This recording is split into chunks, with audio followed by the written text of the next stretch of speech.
Hey guys, it is Captain Matt here with Lighting Trade School on for another episode. As always, I have my buddy, Nate making a lot of whistling thunder noises as he moves his computer. Nate, the godfather of low voltage landscape lighting. How you doing today, Nate? Doing good, Matt. How you doing, buddy? Doing fantastic, man. We finally have a nice break in the weather here in New York State. So it's like 60 and it's like, it's like paradise right now because we've been sitting in the cold for so long. We also got glow day. Oh, yeah, I know. I come to your house when I visit in California. You almost kicked me out of California that one time. It started like sleeting, and you're the only cause. Every time you come, there's bad weather. So it is. That is a damn true statement. Every damn time. It is true. I go there. I'm like, I thought you said I have like a winter jacket on. I got long johns on. Y'all are making fun of me, but I'm cold. So, Glow Daddy, how you doing there, buddy? Yo. Shane Duffy. I'm good. I'm great. Weather's good. Springtime's good. We're busy. Awesome. You had a good week too, right? You got another Glow Geek, another guy that's going to change his life by signing up for Glow Geeks, being a licensee. Yeah, we got Glow Geeks Boise that started. All right. Potentially, we got a guy that's really interested in Reno, Lake Tahoe area. Had to be determined, but super sharp guy. That's awesome. Sweet. And then Nate, I know, this is sponsored by you, right? Lifetime Lighting Systems. If you're listening to this, that's what we want you to do. We want you to learn a lot, and we want you to buy Lifetime Lighting Systems products. But Nate, I know we talked last week about bringing everything back to America and China and everything. And I know we're going to bring up a few questions here. We're going to continue on with the top 40 questions to ask your landscape lighting coach. But I want to tell a quick story. Can we talk about the Mariner, or is that like a no-no? No, yeah, nothing's a no-no, right? unless we're talking about the trip to Vegas 3 weeks ago and that fucking stays in Vegas. All right. Fair enough. Oh yeah, there are some goddamn rules on this. So I'll do a quick backstory. You can correct me or add to it if you're wrong. So Mariner is our hardscape lights, a 1-watt lamp, and it's basically just a lamp. So that's been manufactured in China. Has some difficulties and stuff like that. We're proud to be American. You super spent a ton of money to bring it all to America. And now you are reinventing the Mariner. Where are you at in that process? Tell me how it's different and what you're doing there. Yeah, so I just for clarification, I really manufacture every single thing in America with the exception of lamps. So the lamps are made in China, so we use, as you know, 99% is everything to drop in MR8, MR11, MR16. And then I make 2 fixtures that are integrated, which is the Atlas, which is a hardscape light, and the Mariner 1-watt. So they're integrated because, they don't make an MR fucking 2 or 3 or 4. It's a miniature bulb. So, yeah. So, who knows what's going on with China right now? We know there's a lot of issues going on. But, yeah, so we've matter of fact, that's why I have to leave at 7:40. I have the lift pick me up. I'm meeting my mold guy, and he's giving me the 3D prototype today of the new Mariner made in the United States. So today, when did you told me about this a couple of days ago? How fast is this prototype? How many days? We started about 6 days ago, I think, give or take. So we went from napkin to CAD to revision, and now we were happy. So last night we started running the 3D printing at about 4:00 yesterday. I think it finished about 4:00 this morning, and I'm picking it up. Awesome. Like I said, I'm picking it up at 8:30. I got to meet him in, about 45 minutes from here.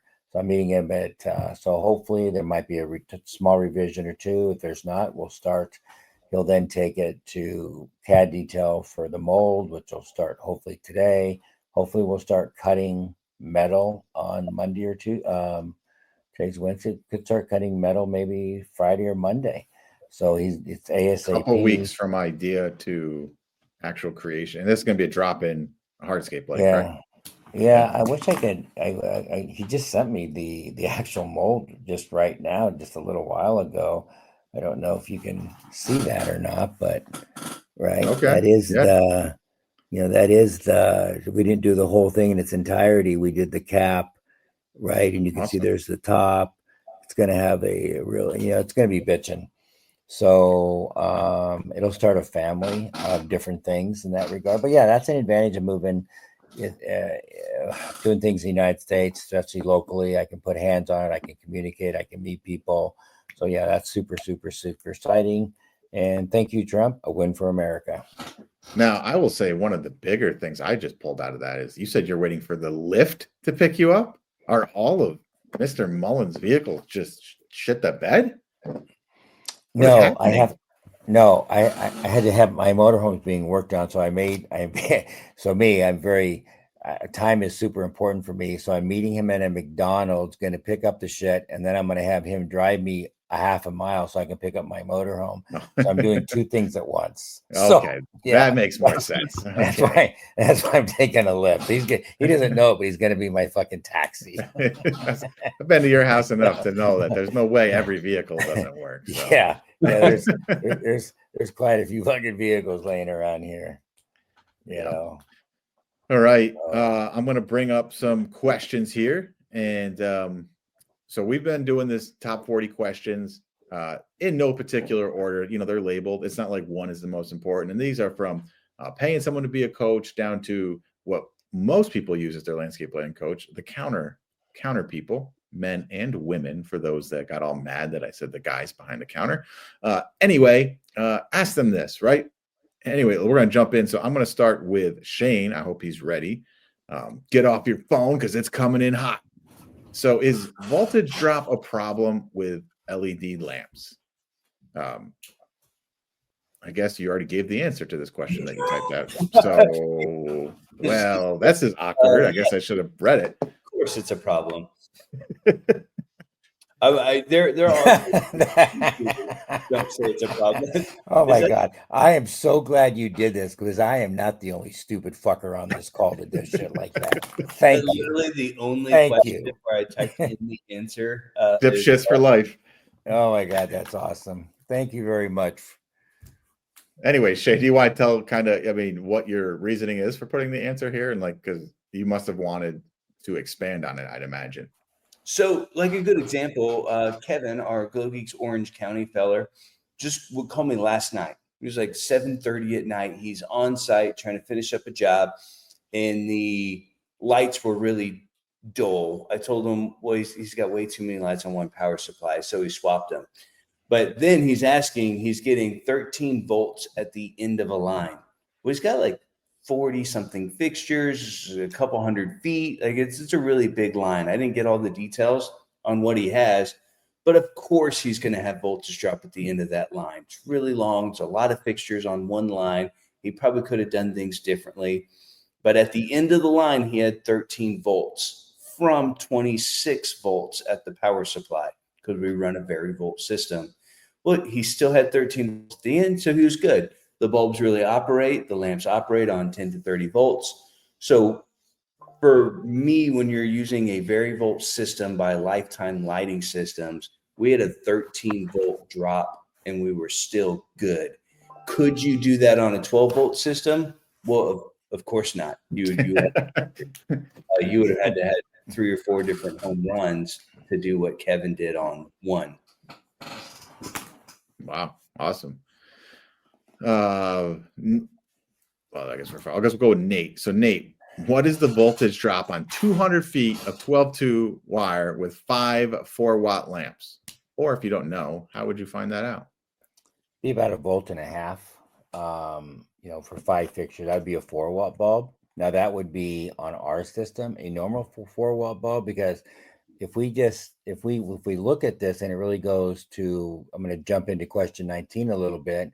What is VA, which we know is volt amp. So we'll kind of combine two things. So when you have a 4-watt bulb with any other system, it's really going to pull 6, 7, or 8. So now it's not a 4-watt bulb. It could be, we should just double and say it's an 8-watt bulb. So now if we're using a normal system, not our system from Lifetime, now you would have a 3-volt drop 200 feet away on 12-2 with 5 fixtures, because you're doubling the voltage drop because of a thing called VA volt amps, which obviously we'll get back in. But so massive voltage drop. It happens all the time. See it on many, many jobs. Now, if you're doing a 20 light job, which maybe 99% of the people out there do a 20 light job, okay, you can minimize voltage drop and it's not that big of a deal.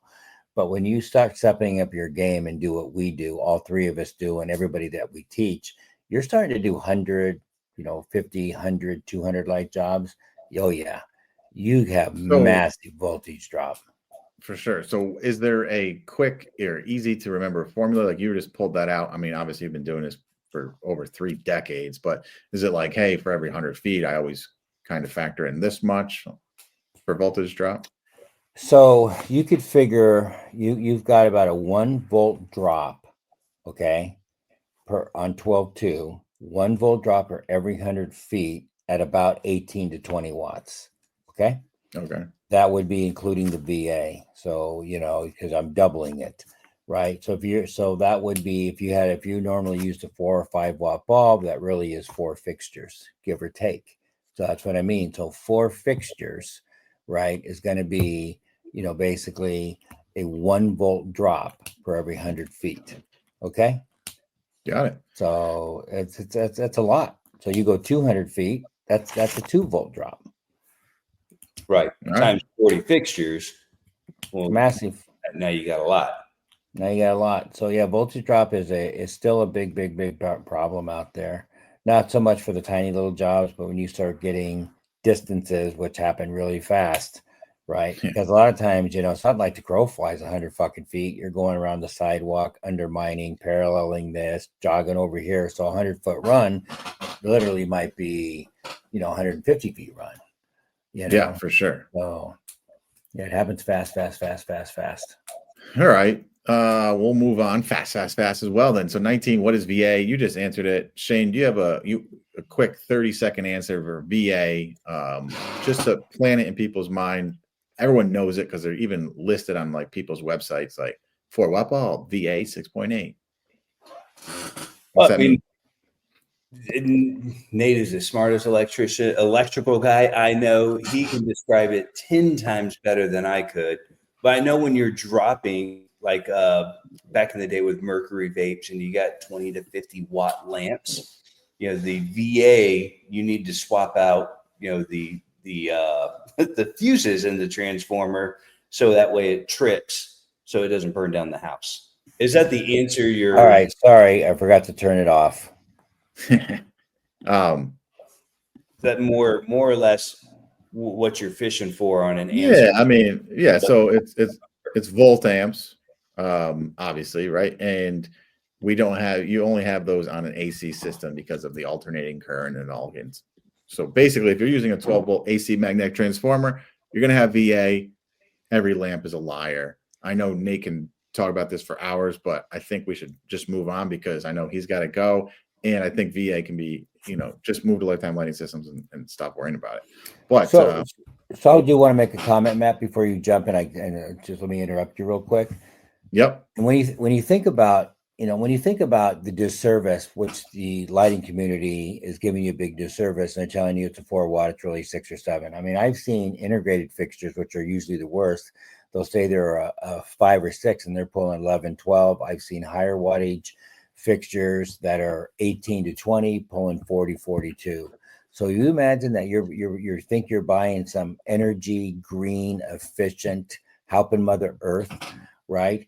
And no one talks about the VA and the magnitude of it. So not only are you wasting, right, twice as much 12.2 for the most part, twice as much transformer usage. So, it's really a 300 is really 150, right? 12.2 is diminished in half. You're really destroying resources for Mother Earth. So when you're out there trying to promote a green system, that's a falsehood. You're almost up at the halogen days, technically, right? So for me, we have the only green system, bar none. There isn't one other company out there that is for the landscape lighting community that has a green system. We have the only green system. So that's a huge selling point, and it's good for Mother Earth. I did a calculation on the plane, and I was trying to add up to the best of my knowledge of how many fixtures are in the United States that get put in. I added it up as 177 billion watts that are being wasted from volt amps, right? Which is a disservice to Mother Earth. It's fucking crazy. So it's really, I'm proud of the fact right, that we truly have the only green system, and we do save a lot of resources for Mother Earth. You imagine out of the tens and 20, 50 million feet of 12.2 that's get bought every single year, we would drop that by 75% probably. It's a big number. Mainly saying, just for clarification, right, that it's an AC transformer, right, is pulling more volt amps than a DC, and that is where the problem lies. Correct. It's 100%. It's just a phenomenon that occurs because the light bulbs are DC, so they hate AC. So when you power them up with AC, they have to go through a fundamental change, if you will. Stresses them out, pulls a lot of energy, and they have to convert AC back to DC. It's a conversion process. And they're like, go fuck yourself. If you're not going to feed me with DC, I'm going to punish you and charge you double the watts. Imagine if I take my Porsche, right, and it requires 91, right, and I gave it 86 or 87, it's going to punish me by pinging, not performing, getting worse gas mileage. Yeah, it's punishing me, right? So yeah, it's a punishment. Anyway, Right. guys, I'm sorry. I got to go. I cherish these moments. I wish I was here, because I'm sure Shane's going to mess up again here shortly, and I'm going to miss that. But anyway, guys, thanks for paying attention, everybody out there. Thanks for listening, and everybody have a great week, and I'll talk to you boys later. Thanks. All right. Sounds good. All right, Shane. So we are going to, in fact, I'm going to pause. I'm going to stop asking these 40 questions, if you don't mind, because I know these next couple of questions, Nate's going to love to talk about, because he's very passionate about it. We can answer it, but so I did a live training there last week and a half, whatever it was, week and a half ago. Went really super well.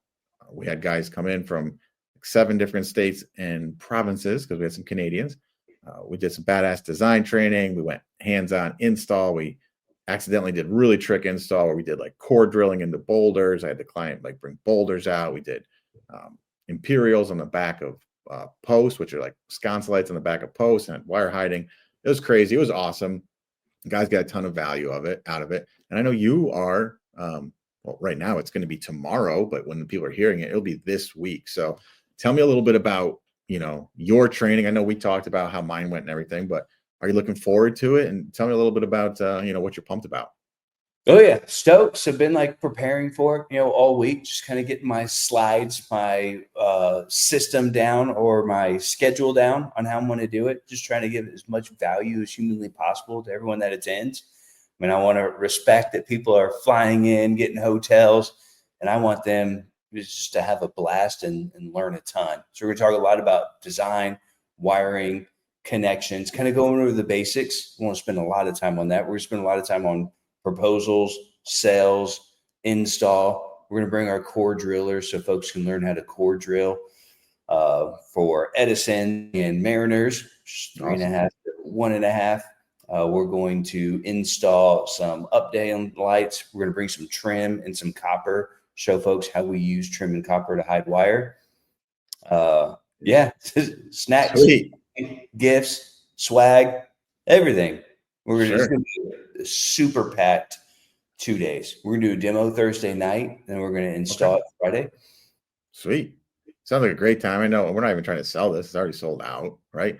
But it's fun, exciting. And if we decide to do another one, you and or me, because that's not even known right now, just kind of let guys know what, level we're bringing to a 2-day training. I think I was so excited to do one. I definitely, brought so much to it, jam-packed it full. It was a long 2 days, but there's a ton of value there. Now, I think it's a great stepping stone to come to these. It's, I had guys that had never installed a light, and I had guys that had been, doing it for over a decade, and they all said they learned from being there. And there's camaraderie built, right? On a small group, there's only 10 guys, really helps build the team. And, we're still texting back and forth, sharing wins and asking questions about doing demos. So are you going to do the same thing with your guys in terms of like, you're going to encourage, like I've texted all these guys, I do gratitude stacks and everything. They've gotten gratitude stacks. You can do the same thing, kind of encourage this little crew that's coming to your training to kind of stay in touch. Do you see value in kind of keeping that small group talking? I do. And you're a master at that, Cap. Like I'll say, you are really, really good at that. We have a text chain going just between the guys. No one knows each other yet, but we're chatting, through the texting. But I can see keeping that text group alive, as a as a training class to keep in touch and communicate. Yeah. I met Okay. some of my good people through training. I've been around the block here to say for training and coaching and all that. So I met some of the guys I still talk to quite often, just from both being in attendance. So I'm a big believer on even if Shane ends up not teaching you anything because you are so advanced that you just know so much more than Shane. There's a connection, there's a relationship to be formed there that you don't even know about yet. So, I think that's always fun. You have everything you planned for your training, and you don't know what's actually going to happen. Day one, hour one, right? Everything can change. Meet somebody, some future business relationship can be formed. During a 2-day, basically free training. So it's exciting. I'm excited for you. Let's talk a little bit about. You're not doing it at your home base. Like I did mine at my home base, the showroom, locally where I am out of, but you're not doing because you're going to, where are you going to do the training? So in Dallas, I'm in San Antonio, and really probably moving forward, we would probably just do it at my compound here because we've got a really nice setup. We'd just take a little bit of tweaking in San Antonio. It'd be so much more convenient doing it at home, but we're 5 hours north in Dallas. So the advantage of that, we're using Josh Tree's facility with We Hang Christmas Lights. It's got a really good training facility, training room already all set up.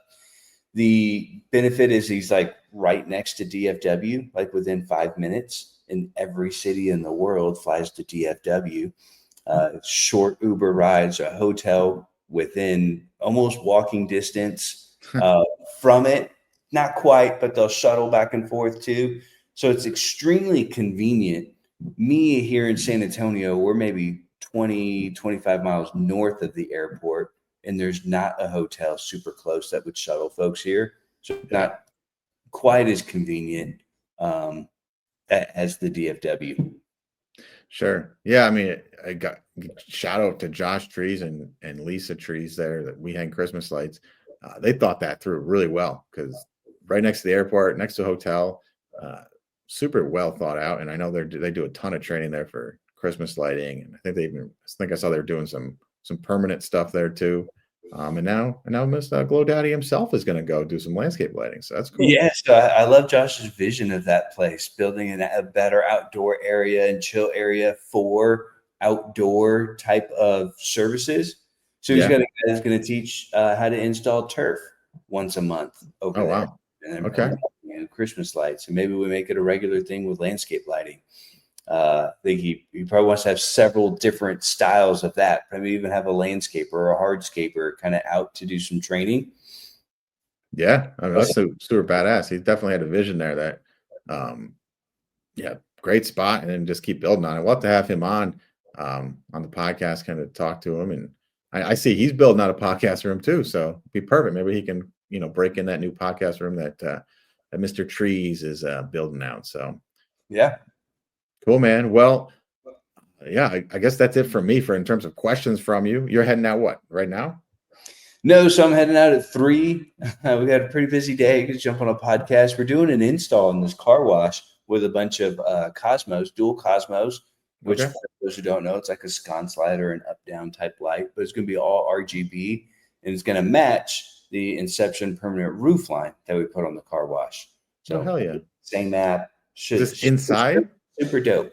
Like so driving through it? Is like where you'd go to the vacuum station and then under before you go in the car wash. It's a pretty big, fancy car wash. So that is lighting up the ground and the ceiling, with lights. And then we got the roof line, and they all match. And they all have a theme. Oh, hell yeah. That's awesome. That sounds fun. I want to see that one. Make sure you share it. It's a little bit tricky of an install because it's all like, big metal beams that we're installing lights to. There's no real easy way to run the wire or hide it. So it'll be an interesting one. So that's why you're doing training. You're leaving so the guys can figure it out. I like it. They're there right now working on it. Yeah, I don't know if they need my help or not. They're pretty smart. They can probably figure it out. Yeah, absolutely. And you're going to share some pictures of that? 100%. Yeah, I'll be posting them in the Illuminati Lounge Facebook group. Okay. If you're listening and you're not in there, you should be. Why the heck not? Why would you not be? We post almost daily. No, I'd probably say daily. stuff, pictures, advice, answer questions. Get in there and chat with us. Hell yeah. So look it up, Illuminati Lounge Club on Facebook. And I hope you all have a great week. Shane, have an amazing time at training. Train those guys up right. Send them out full of power and energy, ready to conquer the world. And yeah, man, just enjoy the day, and I'll talk to you soon. All right. Later, buddy. Later.